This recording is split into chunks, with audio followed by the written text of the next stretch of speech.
very good evening to you, esteemed viewer. We apologize for that little glitch, but we are grateful that we are on air right now. This is the Family Hour, empowering families one episode at a time. Edrine Osteen Mukalazi is my name. Today is a Wednesday, and we are discussing finances. It is important that we know about our finances, especially the fact that we are still in the early days of the year 2023. Now, today we are looking at debt management. I know we all opt for borrowing because it is the option that is left when you realize that you are in a crisis or in a point of insufficiency. But what happens is how you manage your debts is very, very important. We know people who borrow money.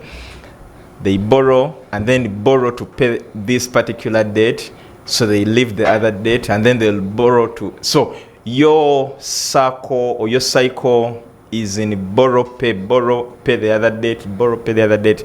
But there are always systematic ways and strategies of managing your debts so that they don't become a burden to you, the bearer. Today, we are discussing debt management, and we are glad we have Reverend Jasper with us. Reverend, a Happy New Year. Same to you. It's a pleasure having you. Good evening and Happy New Year to all of you in our studios and those who watch us. Amen. And I can assure you I'm glad I'm here. We're also glad you're here in this new year and our first program this year. Yeah, the first one, and we are dealing with what you are talking about, debt, and I pray that we shall make what they call a debt portfolio. Sure. That you list all the debts you have, where you pay interest, debts where you don't pay interest, and then obligations to pay. Somebody gave you cement and you never paid them.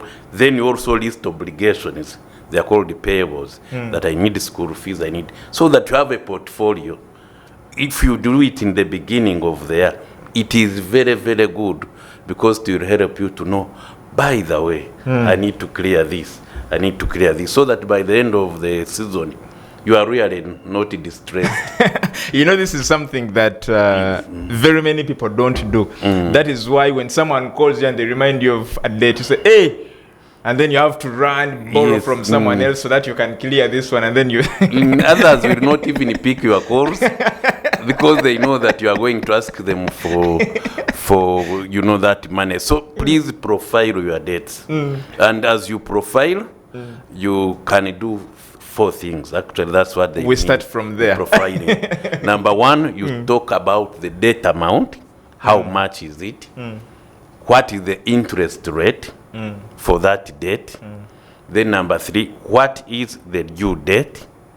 Due date means when am I supposed to be paying?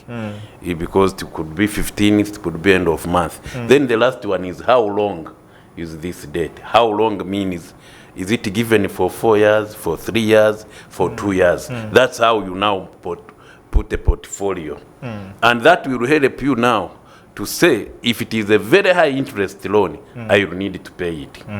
Or even sell it. Now, selling debt, of course, you have talked about it, is okay as long as you are not selling at a higher interest. So I can, if I have a loan of 20%, I can get another loan to clear it. But it must be at a lesser percentage. Otherwise, you are trapped in a what? In a debt trap. And so that's what you need to put, your loans, you profile them. So that you begin saying, if it is a small loan, I can even clear it.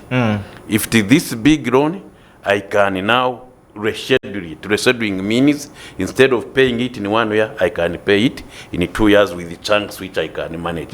But profiling is very, very important, especially now that we are beginning a year. Just go somewhere.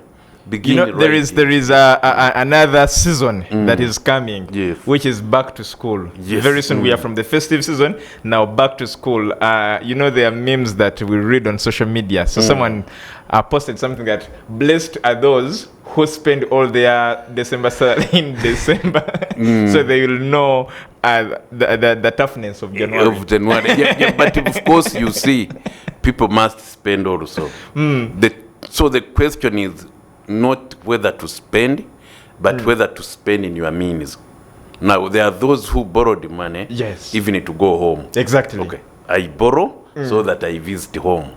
And I stock stuff for them. That's not rational. Why? Because you are now entering into a pit which you are not able to get out. Transport costs were high during Christmas.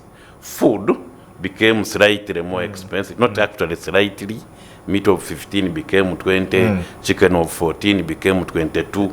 So there was things hiking. Yes. So the only way is sometimes to wait and go, like me, home after Christmas. On 26th, I drove home with my family. Yes. And it is still Christmas season. Yes. And we still went to church and ministered and came back. But you see, 26th, there is lesser traffic. Yes. There is less distress in terms of how much you can pay. And in a way, you buy what they never bought during Christmas at a very cheap price. True. Because people are now desperate. They have nothing to sell. So I'm not saying people shouldn't celebrate. I'm only saying please celebrate within your means, knowing that January is what they call a shock month. Shock month means it has more days than they used to call it 100 days of January. It has more days and you have lesser amount because the propensity to spend, especially in the Christmas period, is so high that when it is now January, people are looking around. And then the reopening of offices is happening either 3rd or 4th or 9th. So there is a little bit of holiday, meaning you are not actually doing what they call active work. And for those who do work that is, earns every day, so you have lost also what they call time to get your money. And so you are actually in big trouble. And that's why, Easter holiday, Christmas holiday, and other holidays are a danger, especially to those who are who are already in debt. So in the future, please plan on how you will spend your holiday. Okay. Yeah. Now, we get back to the borrowing. There is something you talked about, selling off a loan. Yes. But we look at someone who looks at borrowing. We know this coming season, there is someone who has already laid a strategy of borrowing money probably to take them through this back to school. But remember, it is only 3 months. After 3 months, they are back. back to school will be back. But what should someone consider before they take a decision of taking a loan or borrowing? About, again, 4 factors. The first one is the amount. How much do I need? Then the question is, what do I need it for? If it is for school fees, sorry. That's an expenditure which will not earn you anything. So you will enter debt and you'll be paying interest on something that in the short run will never earn you anything. Banks are telling parents, we have school fees loans. Yes, I normally don't go for it, and I can't. Why? Because school fees loan, of course, the good thing is that it is at a lower interest. But that's an expenditure which you will make on top of other scholastic materials. They call it grab and others. Then you won't get it back quickly. But it has interest. So you are paying more than you borrowed, yet what you borrowed for is not bringing you money. So it is the amount, then what you are borrowing for. It is not wise to get a debt, to get a loan for purchasing of a car, unless if you are using it for Uber, unless if you are using it to do commercial purpose, for it to earn. But if you get a car, it is an expenditure item. You are putting in fuel, possibly even paying for a license, and every day it is wearing out. So when you are paying for that car plus interest, you will end up in distress. So what you are borrowing it for. Then number 3, the interest rate. Now, it is interesting that in Uganda, when they mention, 20% per annum, we think that's little. No, it is not. And so you need to negotiate interest rates. I know people who have taken loans of 36% interest rate per annum. When they hear per year, 36 per year, 10 million, only 3.6 million, they begin saying, let me get. I can assure you, there is generally no business which can make that money in a year when you are operating. So beware, negotiate interest rates. And interest rates are negotiated based on central bank rate, check. Then you can track inflation rates, plus or minus 5. Please negotiate. You know, banks will come, you sign here quickly. No. For me, before I sign, together with my wife, we normally negotiate. Because it is our money. It is our money. And the challenge with the high interest rate, with these payment periods, you miss once, you miss twice, then they will sell what you put as collateral. So instead of interest rate, then the duration. How long am I to pay this? Is it flexible enough so that, now listen to this, so that I'm paying not more than 20% of my monthly earnings for a loan. It shouldn't be more than 20%. But most of us, I can assure you, we pay even more than 50% of what we earn as servicing what? Servicing loans. Then finally, before you now go for a loan, also talk about your revenue sources. Am I able to finance this facility? And in case I do not finance it, what are the measures for me to pay back? Because again, if it is a loan, let me tell you, you will pay back. Of course, we have many Ugandans who don't want to pay back. They get money, they go to court, you know that you had no jurisdiction. I normally read and laugh. You get those $1 million, and you go to court for court to say this bank is not operating in Uganda. No, if you got it, you sign it. Please pay. Ignore this of jurisdiction. What you got you that money. And that's why really our nation is falling into trouble. We are not good. You get money, then you urge when you are paying. You urge before getting the money. You even abuse them. You say that you are not operating in Uganda. Part of the money you are in South Africa, you are in Kenya, so I don't want your money. But you have gotten it, used it for years, and then you go to court to say, by the way, they shouldn't have given me this loan. That's sickness. And I thank God for courts of law. I mean, the question is, did you get this money? The answer is yes. If you got it, please pay. And for me, I don't care, even if they sell their property. Because, misappropriation means that you are banking on other people's squat. So that you use now the judicial system to ensure that you don't pay. So, as long as you have gotten that loan, have that fallback position. In case I don't pay, what is the risk of me losing this? Where else can I go in order for me not to lose this good thing? And so I encourage you, instead of again arguing, your interest rates are high, add the interest rate in the beginning, but you can't reach the middle or at the end and begin saying I couldn't pay because the bank made me sign here. No, you signed, and the moment you signed, you committed yourself, and so have those fallback positions to say, okay, I think. By the way, they are even understanding when you go back and say, please reschedule, please reduce interest rate, please consider, because like COVID affected many of us. So what can I do? Because you see, a good bank, I'm talking about a good bank, a good circle, they also want their money back. Yes. But of course, internally, you have individuals who are targeting the asset you put as collateral. You put a house. Inside, there's somebody targeting it. But that's eyeing your house. They are eyeing the house.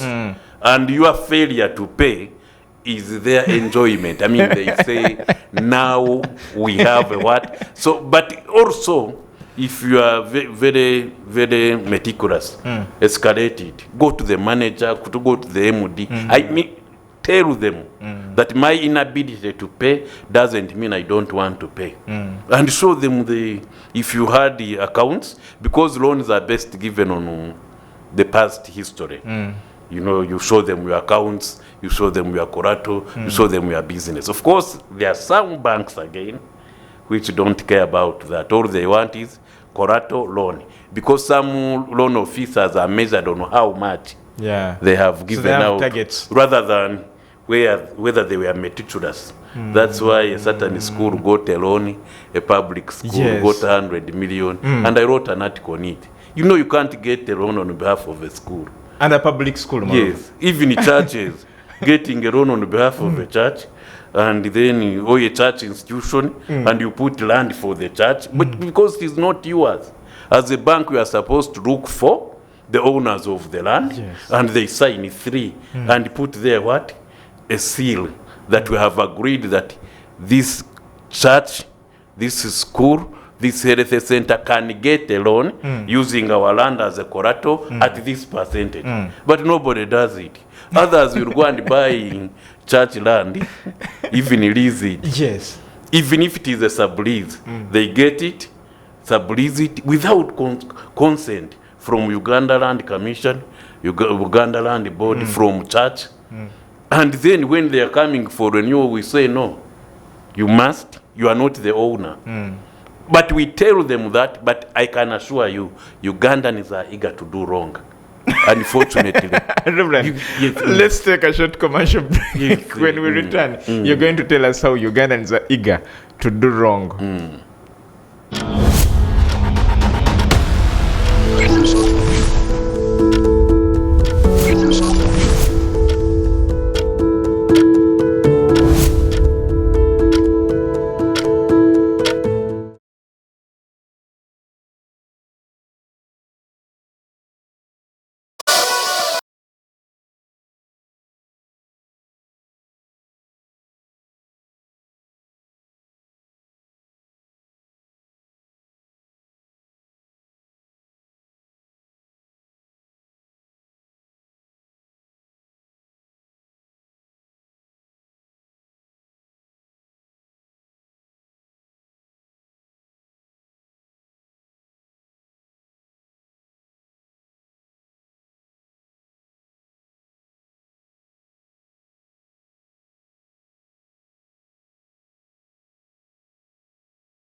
Ramesses, you grew up together, close as brothers.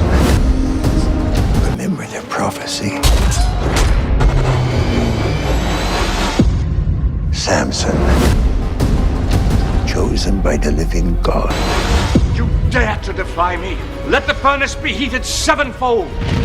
Bind them and cast them into the fire.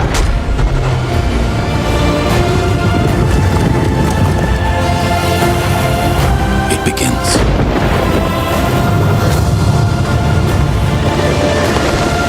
Take the ark!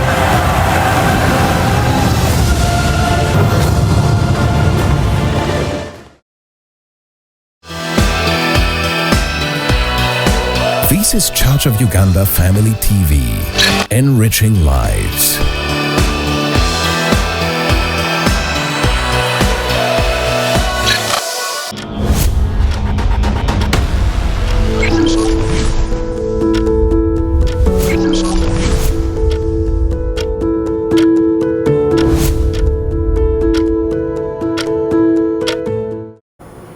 This is the Family Hour, empowering families one episode at a time. There is nothing that hurts when you go into the villages and you find almost every house by the roadside having bank property on sale. Even small circles, right, bank property on sale, and you feel bad. But partly because probably there was an error in managing that particular debt, and so that is why probably the ones who gave you their money are coming for the collateral you gave them. Reverend, before the break you told us that Ugandans are very eager to do wrong, and I want us to pick it from there. Yes. And then later we shall talk about the strategies. In other words, there are policies that people know, or sometimes they also don't know. But even if we inform them, the propensity, the inside part of them is that I want to do something wrong. I used to work with a certain organization where we would meet smugglers. They would rather smuggle at a higher cost than paying taxes. So in other words, the propensity for people to do wrong is very high. I know a company, I met them, told them, for you to lease church land, you need to pay this percentage. They went behind and even, abuse the systems. Yes, they have that land, but I'm so sure when they come for renewal, it will be disastrous. But you see, you talk, you are misunderstood, you continue encouraging them, do the right thing they don't want, and then eventually that's the problem. Now I'll go to circles after mentioning this. Yes. There are people now around, for example, squatters. You tell them, get what they call certificate of occupancy, so that you are legally there. You can even use it to go and get some little money from the bank. Certificate of occupancy, that you see I'm here, but this is the Buganda land, this is the other one is the landlord, this is church land. You tell them, but they don't care. You know why? Because they know that when the church comes, they will go into newspapers and become headlines. Then secondly, for them they think posterity means that if they die, their children will be able to fight. No, you can't fight for what is not yours. And so encourage people, get certificates of occupancy, get leases, pay rental income, pay busuru, so that you are legally there and you can sleep properly. But again, we have that high propensity. So that brings me now to these circles and loans. Because of high propensity to cheat, somebody will come and say, I want a loan. How many? 3 million. They are so sure that after getting it, they will shift. Shift from where they stay. Secondly, they are so sure that what they have put, like if they put security, it is not theirs. Either they rent, or the TV screen belongs to the husband or the wife, and then they put it, and then loan officers come and take photos. So the propensity to steal is both by the one wanting a loan and also the one giving a loan. They don't really care. That's why you now have that old woman putting a thumbprint on a percentage, which is not what you agreed with. Why? Because she's old, so let her put that thumbprint. Let the husband also put time for recovery. I don't care. The bank will come and use, or the circle will come and use all the available means. And available means, they have a lawyer. This old person doesn't have a lawyer. I visited Soroti. There was an agricultural product, actually seedlings, where they encouraged people grow very many seedlings, and many people entered debt to grow seedlings. When they became mature, nobody bought the seedlings. And so circles and banks, as you were saying, you enter a village, this is for sale, this is for sale, this is for sale. And really the law is clear. You can't sell a homestead. Okay, you can't even attach a homestead using the Local Council Court Act of 2006. You are not supposed to attach a homestead. Why? Because children, people, they live their livelihood on that. But they are in the villages, busy selling what? visit selling Yes, those people's pieces, homes. and we have now reduced our children to beggars. Exactly. To street children, and they have nothing to do. Why? Because they come with the force of law. Others are now loan sharks. Loan sharks are those people who give you interest, and every month you are paying 10%. Now, listen to me. You can't be normal if you go for a loan that pays 10%, more than 10% a month. There is again no business that you can do that can give you, okay, 10% of 10 million means 1 million. And we are talking of a month. Yes. So you can't have a business where you are, doing that business, you get more than 1 million as a profit in a month. Okay. I think there are those which are there, but they are rare. But if they are there, then you don't need a loan to go, Yes. to go and do them. No. You have capital, capacity to create capital to do them. So, but we have people who pay 5%, 10%. I met somebody who was paying 20% per month. And meaning, if you have 2 million, 20%, you are paying 400,000 per month. Within 5 months, you have paid the whole principal as interest, and the principal remains. And for them, there is what they call recapitalizing. That when you fail to pay 400,000 on 2 million, listen to this because math can be tough. It is 20% per month. So if you get 2 million and you fail to pay the 20% of 2 million in that month, which is 400,000, Yes. they now make 400,000 principal to make 2.4. Now you are renting, you are hiring, you are loaning that somebody 2.4 million. If they fail again, it becomes 2.88. Until when the person collapses and dies of heart attack. Because surely, at that rate, it is impossible to clear. Then there are these what they call village saving groups. Village saving groups. Yes. Those are good in the sense that even if they get from you interest, they will share it. And you are among those who will share Yes. it. But also the danger sometimes is when not everybody borrows. There are some of us who are I'm in circles, but we have borrowed in 2 circles only. The rest we just save. So we are not good.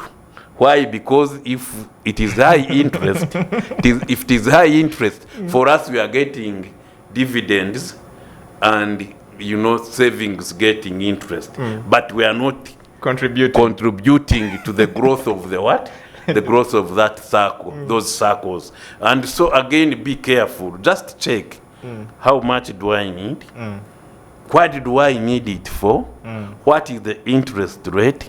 How long will I pay it? And in case things are tough, what can I do? So it takes us to revenue sources. Yes, revenue sources. You are getting this money, but what is your source? You are getting it from the right, but what is on the left? Is it agriculture? Is it business? So that as you get the loan, you are either putting it in that business for the business to get profit, and you pay both interest and principal. But in case you are getting a loan, again, for health reasons, for education, to marry another wife, there are those who have no heads, and then they get a loan, they marry a wife. I can assure you, the trouble will come. Because many of us, again, they get debts, thinking that we shall really reach a time for paying when we have money. And when time comes, we can't pay. And that's a tragedy.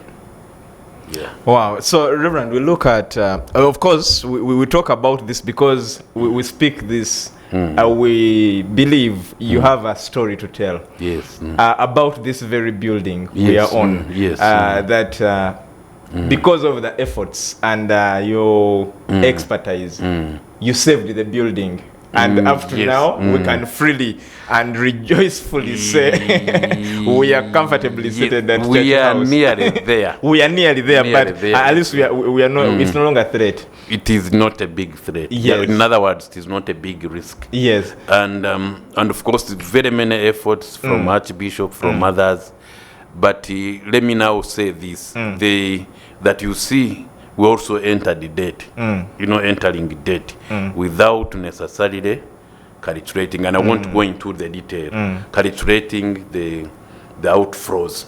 Okay, we have gotten this debt, yes, but how is it going? How shall we pay it? And I think we have estimated our capacity to pay back because we have the numbers. And then this building took longer to be completed. So in terms of buildings, let me advise, when you are building a house, it is not proper to get a loan in the beginning. Let me repeat for many people. Yes. It is a blunder to get a loan in the beginning. Why? Because you are still building and it won't earn you income until after a certain period. So it is okay to get a loan when you are finishing and furnishing, so that through rent you are able to pay back. But when you get a loan and you are taking 5 years without finishing the building, it becomes a pain, a serious pain. Why? Because of course, there is one they call grace period, which is not really gracious. Grace period means a period where you are not paying principal, but you are paying interest. So there is no grace in grace period. Okay, me, I don't take grace periods. No, I want to begin paying the next month. Again, the definition of grace period is a period where the principal remains, but you are paying what? Interest. And some people ask for 1 year only paying what? Interest. I rather begin paying on the principal early. Why? Because the bank will laugh. You are only paying interest. It's okay. Why? They are not losing. But when you say, I want to begin paying principal, that's better. So in terms of building, again, the advice is don't get a facility, especially a big facility, when you are beginning. Get it towards the end, so that when you finish, people enter and you begin paying from rent. Otherwise, you need external sources to continue facilitating payment of that of that debt. And I think that's where challenges came in, but we thank God for the Archbishop, for many Christians who came in and gave through the love gift. Then we had some items which we sold, and apparently we also have something that is coming soon, so that when we clear the loan, then we begin enjoying the benefits of building such a facility in the heart of Kampala. You see, this is among the top 10 tall buildings in Kampala. Please Google. Among the top 10, we have Church House. And it is a very good investment. And those who invested dioceses, I can assure you, within 1 or 2 years, they will begin harvesting what they invested in. Why? Because these facilities will be able to now, even if you got now another loan to build another house, which you are going to do soon, it will be okay. Why? Because you'll get something from here which can facilitate building other facility. But again, now how did we manage the debt? Number one, pay more than the minimum pay. If you get money, please pay more. Reduce the principal. That's number one. So if you are paying 1 million per month, for example, and you get 3 million, pay all the 3. So that 2 now reduces on the principal. Secondly, reduce on spending. And as a church, I can assure you, last time I told you the vehicle has clocked 300,000 mileage, and we are not going to purchase a newer one until when we are so sure that we're out of what? To reduce spending. If you are eating, in Serena, sorry to use Serena as the name on TV, please go to Owino, so that you reduce on what? On what you are using, on spending. Because I went to a certain hotel, a soda, 7K. I calculated, those are 7 sodas elsewhere. And you see soda is soda inside. Even mineral water, the content is the same. But the Serene, you are paying 6,000. for a serene environment. So reduce on how you spend on. Number 3, what we did, we said pay the highest interest rate. So the loan with the highest interest rate, we pay it quicker than the one with the lower interest rate. In fact, even when we are clearing, we say, the one with the higher interest rate, clear it quickly. So that now you are now dealing with manageable interests. Then don't accumulate more debts. What the church did, and what I encourage you to do is, in the way you were speaking in the beginning, don't go for another loan to pay for a what? To pay for a loan, because there are loan processing fees, there are what and what. And then when you total, you have actually done nothing. You have just transferred risk. And sometimes, Okonko in which book, he would, when a person who had a loan would come, he would just show him a graph. Okonko's dad. Yes, and tells them, all those people are demanding me money, but they have not even come here to shout but for. you with little, with just 2 million, the one of 50 hasn't come. So please go away. The graph is clear. So please don't go for more loans. Don't accumulate loans. In other words, even as a church, really the truth is, we now minimize loans. We encourage people. Let's have that window where we're not getting more loans. Instead, we are accumulating revenue for us to have capacity to help one another in the future. Then negotiate to reduce interest. And I can assure you, our Archbishop negotiated, and there was a tremendous reduction of interest. And our board members and involve everybody. If it is a company, then if it is an individual, go meet managers. Tell them that, you see, what I was doing, now I can't do it, please reduce. Or else tell me what to do. And I can assure you, every bank again is eager to ensure that their customer qualifies even for facilities. Then, if it is possible, also combine loans into one. If it is possible, have all those loans combined into one, so that you are dealing with one what? One loan. And then finally, pay off these other obligations. They are not necessarily loans, but the risk of you appearing, for example, in a newspaper because you haven't paid so and so. So keep on also ensuring that you are paying recurrent loans, but also, financing the other bigger loans, so that you have a bigger propensity to get a loan. But there are certain Ugandans, if they knock at your door, they say they want a loan. You run away. Why? Because you are so sure this person will never what? Will never pay. And many of them are Christians, unfortunately. You don't have reach there. It is actually even okay to, for example, call a bank, call a person whom you have money, and say, by the way, this month I'm not able to pay. What do we do? Now, you are putting the other person in suicide, your problems, but you are trying to tell them that this time it is tough. But many people keep quiet, and like an ostrich, we hide, and things come and do what? Come and hit us. Well, Reverend, as we wind up this discussion, there is a very big problem. I saw it when I was growing up. There were women groups that used to get money from particular microfinance institutions that had come to empower women. But they never taught these ladies how to spend this money. So a lady gets a loan, let me say of 1 million, and then they'll use that money to probably buy a sofa set of 500,000 and a coffee set. They stock in the house. The house looks better, but they have to pay back the loan with an interest. But because these institutions have not taught people about the loan, all these people do is to struggle to get their money. And I think it is the same thing that people who are getting the parish model funds and the Myoga funds are facing currently, that they are putting out a lot of efforts to get the money, but there is no sensitization. Now, at least let them learn from this particular show. Again, there is nobody who will bring money for you to use it. okay, there is no money available, we love you, come and use it. No.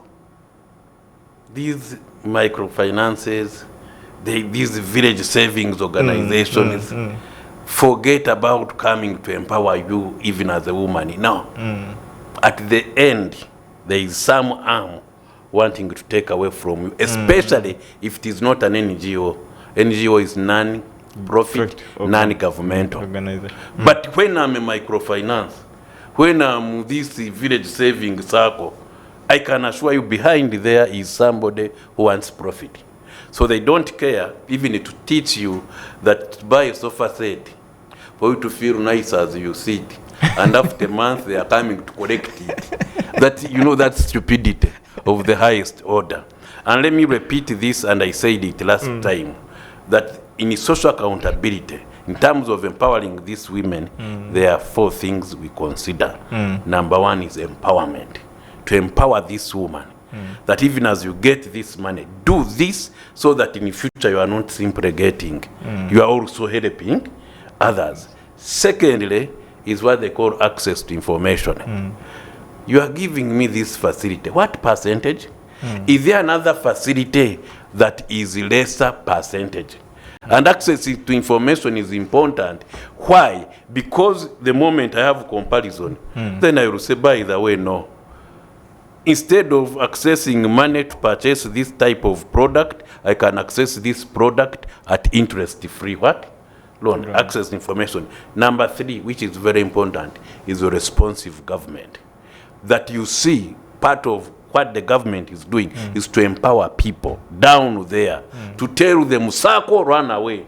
This, please don't touch. So that this woman, as she goes to purchase this sofa set, she's aware of the dangers of what? Of getting money to purchase a non-productive item. Non-productive means sofa set, TV. Even if you want to watch family TV, okay, thank you. But please don't go for a loan to buy family TV. No. Don't go for a loan to buy that smartphone. Exactly, no. Why? Because it is a consumption good. These days, phones are given out on loans. Yes. It will keep consuming. And yet, if you have Katoch, it will still call. You can receive a message and mobile money there. But this smartphone, where after a month you are not sleeping, trouble. Then the last one is what we call context. And that's where I'm coming from. You know, context. So we have empowerment, access to information, responsive government, but also context. That these people have been there. They have been receiving money, but nothing has been happening. That these people, PDM, Parish Development Model, we are bringing 100 million. And nobody is making effort to look for those who are already producing, for them to facilitate either additional value or to facilitate them to produce more. They are simply saying, you take the money. And I can assure you, as you told me the other time, some will marry other wives, others will go and enter adjournal groups and drink all the money, margua. And you know the next day, they are in trouble because they are supposed to pay back. Others are saying, this is government money, let's just handshake, presidential handshake. Yes, it is eating, we shall vote. Now, surely that's now the context we are in, that we have people who are not eager to pay. Why? Because they think everything is free, it is hand-given. So let's encourage our people to work hard, enter dates which they can manage, but more so, become lenders, not what? Not borrowers. Thank you so much, Reverend. And thank you so much to you, our viewer. Like Reverend told us as we are starting, that create a portfolio of your debts. And that is the best way to manage all your debts, because at least they'll all be listed on one piece of paper and you'll be able to know that. So I believe you're doing that in case you have one, and in case you do not have any debt, thank God, but do not borrow, especially if you do not need that particular loan. Thank you so much for watching. This is Church of Uganda Family TV. Edrine, Osteen, Mukalazi is my name. We had Reverend Jasper, the Group CEO of Church Commissioners Holdings. Next is Soul Moment, and we wish you a good night. God bless you.